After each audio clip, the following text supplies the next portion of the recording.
It was definitely surprise, shock, awe, but most importantly, we were really honored. You know, when we were asked to open up for Bon Jovi, especially in our hometown, in such an important building on its first day ever opening. Like, this building is obviously important in New Jersey. It's really important in Newark and the whole state and all the people that live here. Like, this is a gorgeous place, and you know, and for that, it's like such a huge honor. And growing up, we're all fans of the band, so in a way, deep down, it felt like we were being, because I remembered all those times where Bon Jovi would play with Bruce, and they'd open up for Bruce, and so Bon Jovi asking us to open up for them kind of felt like we were accepted into that club, and that felt really great, you know, because we're very proud to be from New Jersey.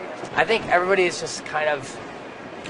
generally proud of their bands in New Jersey, and you don't find that in a lot of states. You know, they kind of get about their musicians like other states would get about their sports teams, and this is one of the only places that's like that. And we came out to we like to what we thought we'd come out to, a very warm vibe, a very nice, welcome vibe. You know, we didn't expect anything other than that, and that's what we got. So, All American Rejects, I know that when they got the call, they probably shit their pants because, you know, growing up, I know for a fact those dudes were all about Bon Jovi and all kinds of other bands of that era, and they literally infused it into their music very directly. So I know they're probably floating on air, and they're going to be amazing. So when we go over to England, we'll be playing things like the O2 Arena, it's about this, I think.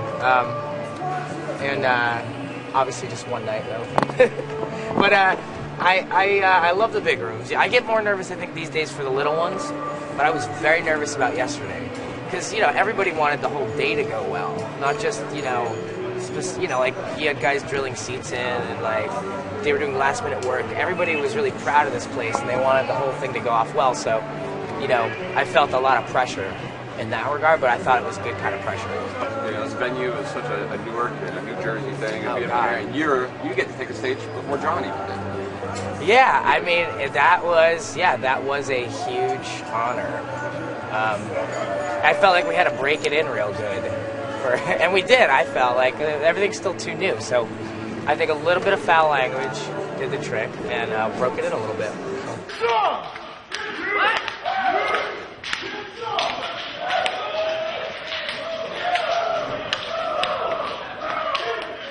We are My Chemical Romance! This song is about what all of you used to be. Teenagers. They're gonna paint up your looks with all the lies in the books to make a citizen out of you. Because you sleep with a gun and keep an eye on your son so they can watch all the things you do. Because you try to take them back, they're gonna give you a smile, cause they got methods of keeping you clean. They're gonna rip out your hands, your aspirations are slack, and now you're giant the murder machine. They said, I'll see that you step, and let them sit out of me. Lincoln Glass has opened someone to please. So stop in your nose, I'll sacrifice in the coast, and we'll leave you alone. The boys and girls in the play, the implements of the sport can never cure a threat and much can. But if you're troubled, what you got, addiction will make that bad finals and check that. They said, I'll see that you scared, but let you sit out of me. They can tell us there's nothing stop by the bleed. So talk in your clothes, I'll say goodbye to the post. Maybe the little love was like me.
we're so genuinely excited to get My Chemical Romance on the shows because all of us, but especially me, are huge fans. Huge fans. Yeah. Dig your records. Dig your Thank records. you. It's a really special record. You know, to work with Cavallo must have been a thrill, but Yeah. wouldn't have meant anything if you didn't have the material. And you guys just wrote a really unique record. It's really great. Thank you for saying that. I think I told this story last night on stage, and I was in the 3rd grade, and Slippery When Wet came out. I had the vinyl, and I used to play it every day. And there was a girl next to me. She was a redhead, and she had Bon Jovi Rules like scrawled on her notebook. She wrote it with a Z. 3rd grade. And I loved the record. I loved it so much. I've loved you guys ever since. And you know, I was just. You're from Jersey, and you're just really proud to be from Jersey, and it's because it has great musicians. And, Yeah. my first concert, for example, was the Boss at. My mom took me to the Boss at the arena, Brendan Byrne Arena back then. Uh-huh. The other thing is that our music was very diverse in Jersey. You know, they were open-minded. It was really open-minded. Back even in the Shore, because you guys came well after us, and of course, well after the East Street guys. There was such a diverse scene in the late 70s when I came onto the scene down there. You could be in a punk band and a jazz band and a pop band all in the same night because everybody was just helping each other schlep gear up and down the stage. That's because awesome. the only way you're getting on is to help the guy get your shit off. But it was cool because that's what I think Jersey gave us the chance to experiment with, different sounds and then make them, your own. And I think people were really open-minded to it. So. Yeah. I think Jersey bands are really diverse. I think that's what makes them, like we never try to write the same song, and I know you guys never try to write the same song either. And it's like, No, gotta move. I think it's because there's so much influence around us. It's a small state, but really populated and very creative people. We're on the doorstep of the greatest city in the world, and yet, it doesn't have we're not a LA kind of a scene. Right, you know right, what right, I mean? right, we don't right. play anyone's game in Jersey. It's just, I think because you'd probably get your ass kicked with all our blue collar friends that just work for a living. They go, I don't want to be part of that bullshit. But it's true because they dig music, and on the other hand, there's no pretense. Yeah, there is no pretense out here. You do have to know how to play. You got to know how to sing and write and all that stuff. So. When you guys first started the tour, right? Did you notice that if you said you were from Jersey, everybody would leave you alone? Kind of like they thought you were all criminals? Because that's what happened to us. So it was really good being from Jersey. Anywhere in the world that you went, they thought you just got out of jail. Yeah.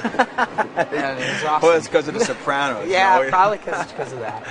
We just didn't get any kind of cool because we weren't LA, in the late 70s when it was Van Halen coming out of LA and Journey coming out of Frisco. It wasn't a California band. Right. And so there was nothing for us to try to keep up with. We didn't try to pretend to be any of those kind of guys. Right, completely. Yeah, there's no pretense, and it wasn't cool to be from Jersey. No. It was really cool to be an LA, trashy LA band. It was really cool to be from a lot of different places. Really cool to be from Seattle for a while. But it's never been totally cool to be from New Jersey, and I think that's kind of why all the Jersey bands are allowed to operate under the radar and develop their own sounds, and why they're always so diverse. I actually tell you the truth, that's probably what's made us so successful. Yeah. Is that chip on my shoulder every day Yeah. to go out there and just flip them the bird and kick them in the teeth and do it again and prove them wrong. I could identify with That's that. a Jersey thing. Yeah, it's a Jersey.